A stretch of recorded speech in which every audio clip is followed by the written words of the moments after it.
La decisión de conversión. Queridos hermanos, llevamos buen ritmo. Esta tercera semana de Cuaresma viene a nosotros un tema que nos puede tocar muy de cerca, tal y como estamos viviendo este inicio del siglo XXI. La primera semana, recordarán ustedes, hablamos de la tentación y de nuestra capacidad de hacerle frente. La segunda semana hablamos de la contemplación de la gloria de Dios que se manifestó en la Epifanía de la Transfiguración y de cómo esa presencia de Dios, de la que podemos gozar diariamente, nos lleva a ser sabios, santos y humildes. Hoy nos toca hablar del momento de la decisión, del momento de la conversión. Y no estamos hablando aquí de convertirse de malo en bueno, sino de convertirnos de indiferentes a ser testigos del amor y de la misericordia de Dios. Para ello nos puede ayudar el Evangelio de San Lucas en su capítulo 13. Escuchemos.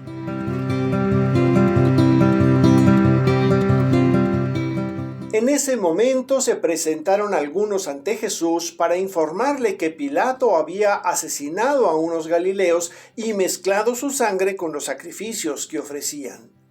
Jesús les respondió: ¿piensan que esto le sucedió a esos galileos porque eran más pecadores que todos los demás? Les aseguro que no. Pero si ustedes no se convierten, entonces morirán de manera semejante. ¿Y piensan que aquellos 18 hombres que murieron cuando cayó sobre ellos la torre de Siloé eran más culpables que todos los demás habitantes de Jerusalén? Les aseguro que no. Pero si ustedes no se convierten, morirán como ellos.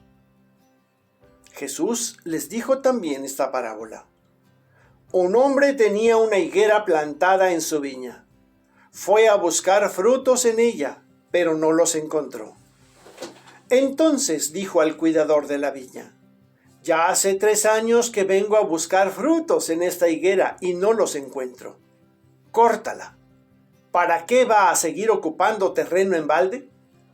Pero el cuidador le contestó: Señor, déjala todavía 1 año más. Yo cavaré a su alrededor y le pondré abono. Quizá en delante dé fruto. Si no es así, entonces la cortarás. Aquí podemos observar 2 rasgos o 2 sesgos sobre este tema. En la primera parte, el evangelista nos dice que algunos, no dice quiénes, porque eso no es lo importante, sino el mensaje que llevan, fueron a decirle a Jesús que Pilato había asesinado a unos galileos y había mezclado su sangre con la de los sacrificios que ofrecía, lo cual pues era una desgracia para aquellos desdichados, porque entonces la sangre representaba o era sinónimo de la vida, y eso de andar mezclando la vida con la de los animales pues era algo que ya rayaba en lo trágico. Llama la atención que los asesinados fueran galileos, en el sentido de que Jesús también era conocido como Galileo, y quizá le fueron a decir: cuando veas las barbas de tu vecino cortar, pon las tuyas a remojar. Aunque no necesariamente, porque por otro lado, quizá no era esa la intención si recordamos que Herodes Antipas era tetrarca precisamente de Galilea. Como quiera que haya sido, el caso es que era una desgracia lo que les había sucedido a esos asesinados. Y en aquel entonces, y déjenme decirles que hoy día no andamos muy lejos de ello, se pensaba que al que le iba mal o le venía encima la desgracia era porque se andaba portando mal o quién sabe en qué andaría metido, decían las comadres del vecindario. Pero Jesús lo aclara. ¿Piensan que esto les sucedió porque andaban de malosos? Pues fíjense que no. Pero ojo con esto, que si ustedes no se convierten, morirán de manera parecida. Lo que el Señor nos quiere decir aquí es que no hay relación entre la falta y la calamidad. Son 2 cosas independientes. Para lo que nos debe servir la calamidad es para iniciar nuestro proceso de conversión. El tema de los juicios y los castigos de Dios es asunto entre Dios y cada una de sus criaturas. Dios no manda el castigo como consecuencia directa e inmediata de una falta, ni interviene en la vida de las personas de manera directa, salvo en muy contadas ocasiones. Como bien lo dice aquel refrán popular, Dios pues no cumple antojos ni endereza jorobados. Seguramente hemos constatado en carne propia o en experiencias ajenas que las consecuencias de una falta o un error pues no necesariamente llegan en cuanto uno realiza o ejecuta el error. Pongo por ejemplos, por ser los más conocidos, el fumar y el beber. Que yo sepa, nadie se ha muerto de cirrosis o ha adquirido el EPOC, que es la enfermedad pulmonar obstructiva crónica, al día siguiente de beber su primera copa o de fumar su primer cigarrillo. Esas son consecuencias a largo plazo. Usted pregúntele a un chamaco, mira que te vas a hacer daño con el cigarro. Mira, ya fumé, ¿ves? No pasó nada. No, pues no le va a pasar nada en ese momento. Pero hágale la pregunta 50 años después, a ver si alcanza a contestarle. Cuando uno es joven piensa que puede cargar el mundo y abusa de su cuerpo, ya sea forzándolo demasiado o también descuidándolo, no dándole importancia. Y la factura de esto nos llega 20 o 30 o más años después. Por lo general hay una tendencia en las personas, y me incluyo, a pensar mal de los demás y a andar emitiendo juicios. En este pasaje de la Escritura, el Señor me invita a que en lugar de andar observando al prójimo, voltee para adentro y empiece como el buen juez por mi propia casa. En otras palabras, tú, dice el Señor, preocúpate de tu conversión y deja de andar de fijón con los demás que te rodean. Vamos ahora a la segunda parte.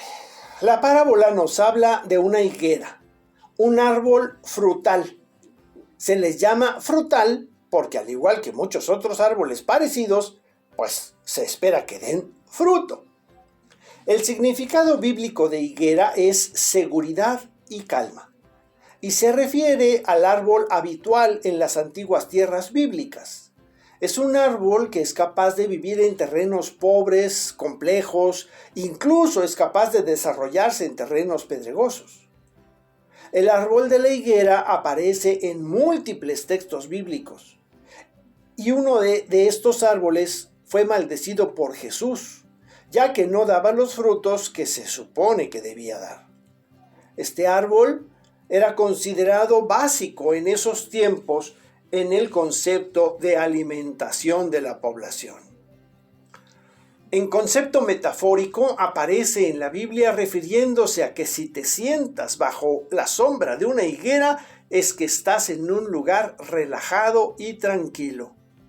Así que después de este breviario cultural en lo que a la higuera se refiere, podemos ver más claramente el mensaje. Si tú fuiste creado para dar de comer a las personas que se alimentan de tu fruto, pero no das tal fruto, entonces, ¿qué estás haciendo aquí?